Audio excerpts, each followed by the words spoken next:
اعوذ باللہ من الشیطان الرجیم بسم اللہ الرحمن الرحیم ان اللہ و ملائکتہ یصلون علی النبی یا ایھا الذین آمنوا صلوا علیہ وسلموا تسلیما اللہم صل علی محمد وعلی محمد وعجل فرجہم۔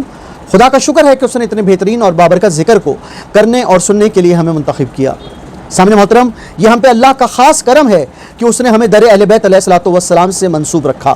اور آج میں جس عنوان پر آپ تمام مومن و مومنات سے مخاطب ہوں، یہ عنوان بہت اہمیت کا حامل ہے۔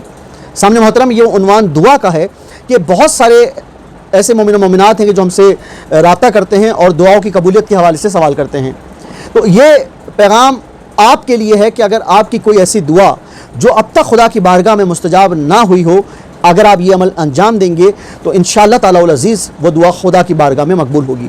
سامنے محترم، سب سے پہلے میں ایک بات جو ہے وہ آپ کو بتانا چاہوں گا کہ وہ خدا جو وحدہ لا شریک ہے، وہ خدا جو ہمارا خالق ہے، وہ خدا جو ہمارا مالک ہے، اس خدا کے خزانے میں دینے میں کمی نہیں ہے۔ وہ تو اپنی مخلوق سے اتنی محبت کرتا ہے کہ مخلوق اگر خلوص دل سے کوئی شرعی حاجات خدا کی بارگاہ میں رکھتی ہے تو خدا اس حاجت کو اپنی بارگاہ میں قبول فرماتا ہے۔ لیکن بہت ساری ایسی دعائیں ہوتی ہیں کہ جن کی قبولیت میں تاخیر ہو جاتی ہے۔ سامنے محترم، اس تاخیر کا مطلب یہ نہیں ہے کہ خدا وہ چیز ہمیں عطا نہیں کرنا چاہتا، بلکہ اس کا دوسرا عمل یہ ہے کہ کیا ہم اس خلوص نیت سے خدا سے وہ دعا مانگ رہے ہیں؟ کیا ہمارا دعا کرنے کا انداز ایسا ہے کہ خدا وہ چیز ہمیں عطا کر دے؟ سامنے محترم، بہت سارے مواقع پر یہ دیکھا گیا کہ بہت ساری دعائیں جو ہیں وہ بعض اوقات قبولیت کی منزل تک نہیں پہنچتی، لیکن جب ہم اہل بیت علیہ الصلوۃ والسلام سے منسوب ہو جائیں تو اہل بیت علیہ الصلوۃ والسلام کا تو وہ در ہے جو تمام لوگوں کو عطا کرتا ہے۔ یہ تو وہ در ہے کہ جو راہب کو بھی عطا کرتا ہے۔ جس طرح امام حسین علیہ الصلوۃ والسلام نے راہب کو 1 نہیں 2 نہیں 7 بیٹے دیے۔ اور سامنے محترم، یہ اہل بیت علیہ الصلوۃ والسلام کا وسیلہ اسی وقت ممکن ہے کہ جب ہم اپنے دل میں مودت اہل بیت علیہ الصلوۃ والسلام رکھیں۔ اور خود قرآن کی آیت بسم اللہ الرحمن الرحیم قل لا اسألکم علیہ اجرا الا المودۃ فی القربى، یہاں پر بھی اللہ تعالیٰ مودت کی بات کر رہا ہے۔ سامنے محترم، فقط اہل بیت علیہ الصلوۃ والسلام کو مان لینا محبت اور مودت نہیں ہے، بلکہ مودت یہ ہے کہ ان کی تعلیمات پر بھی عمل کیا جائے۔ تو آج جو موضوع میں آپ کے سامنے پیش کر رہا ہوں ان تمام مومنین و مومنات کے لیے کہ جن کی اگر کوئی دعا ابھی تک خدا کی بارگاہ میں مستجاب نہیں ہوئی، لیکن آپ اب تک خدا سے دعا کر رہے ہیں، تو آپ کو ایک ایسا عمل بتاؤں گا کہ انشاءاللہ تعالی العزیز آپ کی وہ دعا خدا کی بارگاہ میں جلد از جلد مستجاب ہوگی۔ اور وہ عمل یہ ہے کہ میں نے جس طرح آپ سے کہا کہ ہم اہل بیت علیہ الصلوۃ والسلام کے ماننے والے ہیں، اور اہل بیت علیہ الصلوۃ والسلام کا وسیلہ وہ بہترین وسیلہ ہے کہ جو ہمیں خدا تک پہنچاتا ہے۔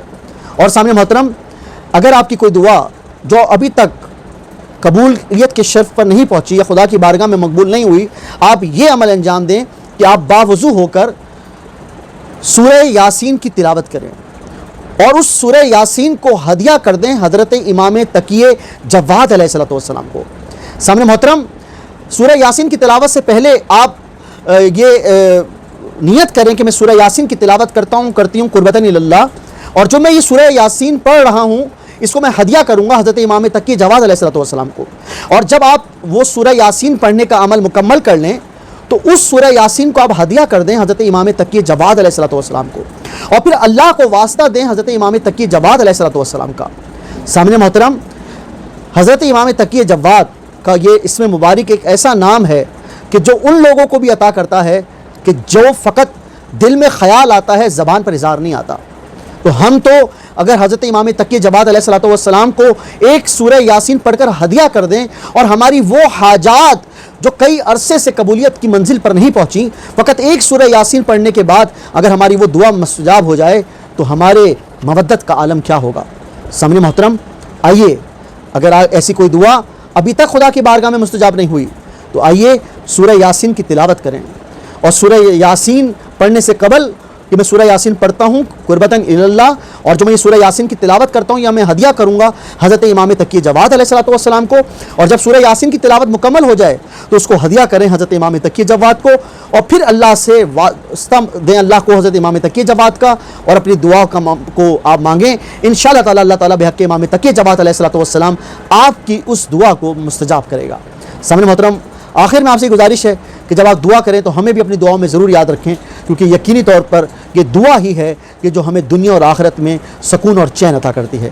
اللہ تعالیٰ سے دعا ہے کہ ہم سب کی تمام دعا کو اپنی بارگاہ میں مستجاب فرمائے اور ہمیں شرعی طریقے سے زندگی گزارنے کی توفیق عطا فرمائے۔ آمین ثم آمین یا رب العالمین۔ التماس دعا۔ والسلام علیکم ورحمۃ اللہ۔